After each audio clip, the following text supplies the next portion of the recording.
Hey, it's Gina with WTI, and I just love how soft and warm and amazingly versatile this blanket is from Woolly Mammoth. This is 80% merino wool, and you would think that that might be kind of itchy, and I found that to be the complete opposite with this blanket. It's so soft and comfortable to use.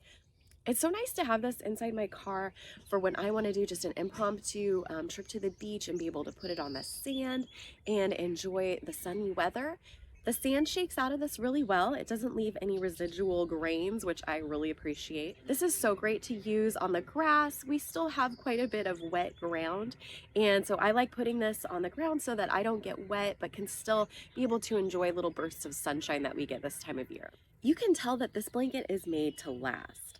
The stitching around the edges is so well done, and it keeps a really nice and clean look to it. Because it is made from merino wool, you might see some variations in thread or little hairs that are on the blanket itself, and that just shows you how natural it is.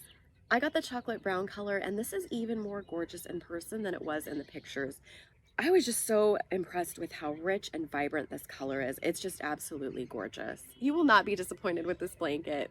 It is really top of the line, and that's my point of view.